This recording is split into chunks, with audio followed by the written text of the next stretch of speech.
freaking awesome people, Winny here from Mind Now, and welcome to Inspirational Mind, where we break down channels, interview people to gain their perspective on how you can unlock your full potential and monetize your value. Today we have a very special guest. It is Jane. Man, I love her animation style videos, so do check her out, and thank you for giving me your time. Well, without further ado, let's get to it. Hey there, freaking awesome people! Thank you very much for tuning in, and of course, thank you, Winny, for having me today. I found that all of the questions are perfectly in alignment with my own interests. I'm all about mind matters, mental and emotional health, inner work, and personal development, so I'm super excited to share my perspective. I hope you guys enjoy. I set my goals in a way that allows me to fall in love with the process of getting there. May sound a bit cheesy, but hear me out, it will make sense. I'm actually less focused on the results, because that's no fun. It's more sustainable to choose goals that help me grow as a person, over the ones that boost my ego for a short period of time. I think it's more difficult to achieve a goal if it's just for the sake of achieving it. I constantly shift my focus to the present moment by becoming aware of the progress I've made up to this point. I like to tell myself that I'm doing well. I like to praise myself for trying. Because let's be honest, many people don't even try. My goal must be meaningful in a way that achieving it would have a greater impact on not only myself, but at least on my personal relationships. That's what motivates me to stay on track. If I learn or discover something new, I share it and my relationships grow stronger. I'll give you an example. About a year ago, I decided to become fit and flexible because I didn't feel good in my body, and I wanted to change that.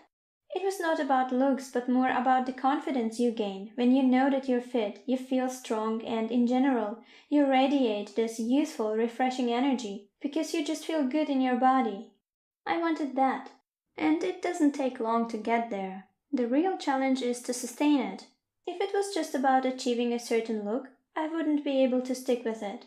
Achieving goals is pretty tough, and thinking that it might be cool to do something is just not motivating enough to put in the time and effort week after week after week. I learned about patience and perseverance.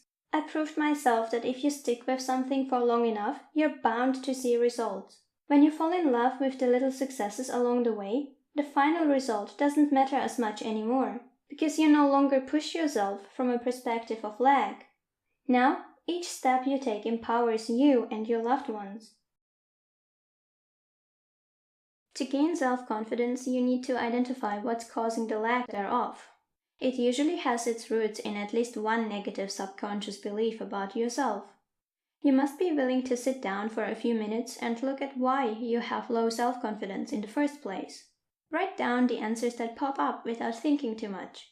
It will usually be something along the lines of "I'm not good enough."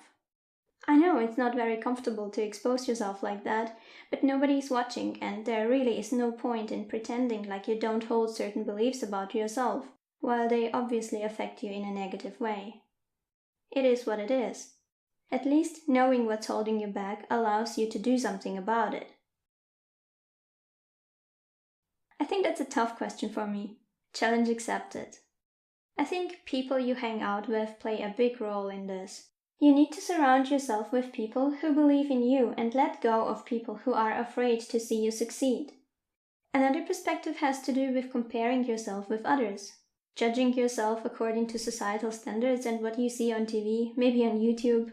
Maybe you're focusing too much on your past failures and shortcomings, so it's hard to believe that you can change from that. I remind myself to believe in myself by telling me that I set my own limits.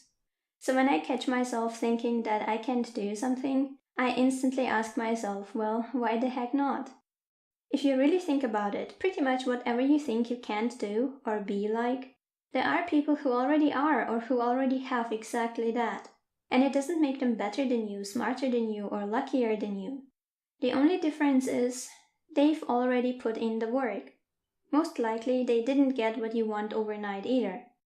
We just tend to be too harsh on ourselves, too scared to take the leap and do something daring. We take life too seriously, and that holds us back from trying stuff, and then we feel bad about ourselves.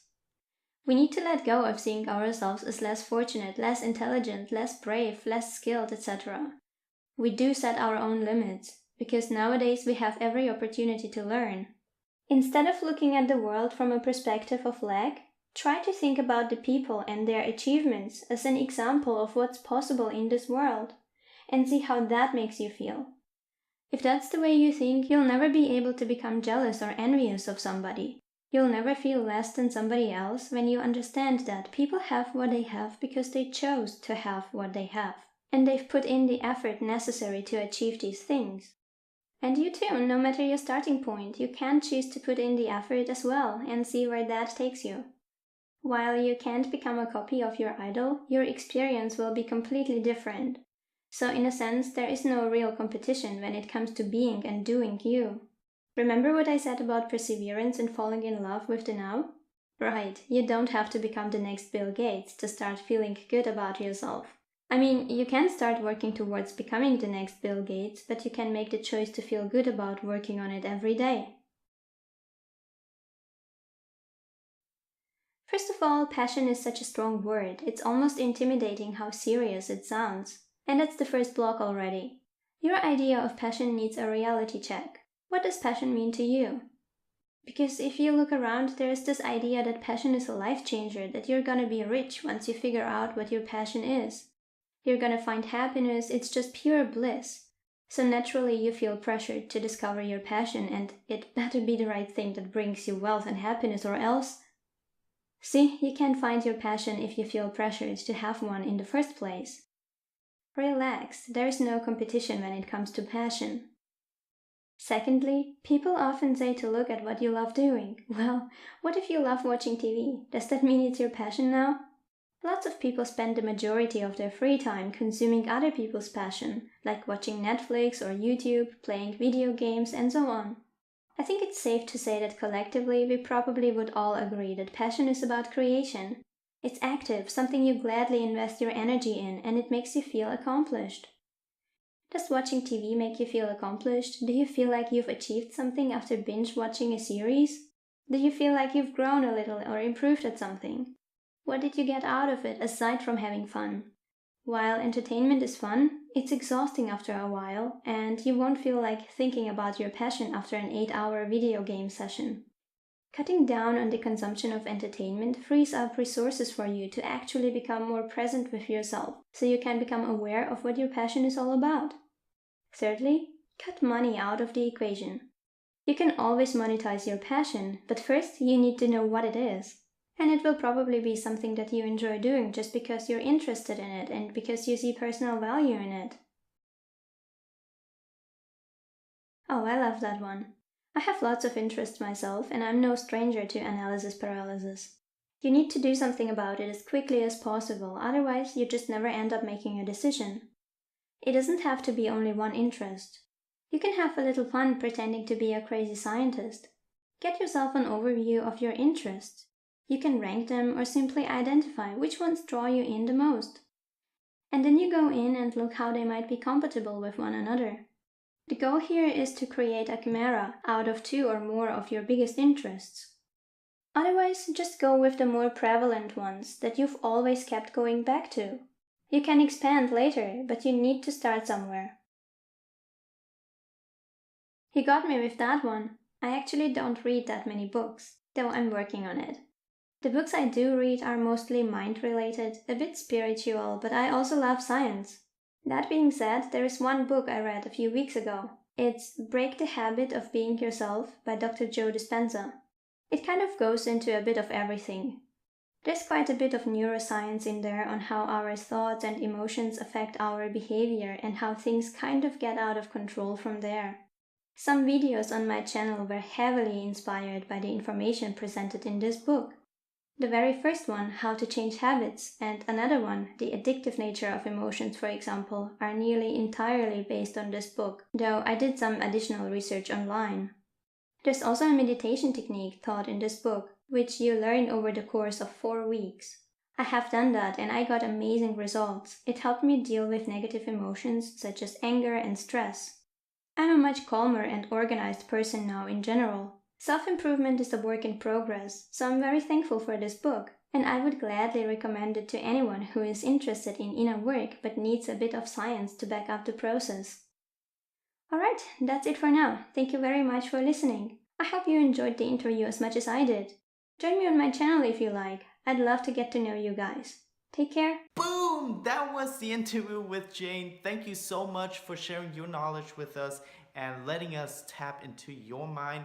My personal favorite one was where she said, you gotta start somewhere. Because I also have so many interests and it gets overwhelming sometimes when you don't know which one to pick. But she said it. You gotta start somewhere. Start somewhere if you have too many interests. Tell me, which one was your favorite advice and tip from Jane? Also, do follow her. I will link it in the description. And guys, you've already seen how amazing and how awesome, I wanted to say how awesome it is to tap into other people's mind and see it from their perspective. And this is exactly the reason why I created this Discord group, and I would like you to join it as well so that we can be among like-minded people. As you know, you become the average of 5 people you hang around with, and if in real life you don't have these people, self-development people, people who are striving to be better. I'm spitting all over the place here, I don't know why. Then do join. I think it will be freaking amazing. And for more entertaining Mind Now content where we talk about how you can master your mind to unlock your fullest potential and monetize your value, don't mind subscribing and hitting the notification bell. Remember that you are freaking awesome and that you can do it if you put your mind to it. Winny out. For now.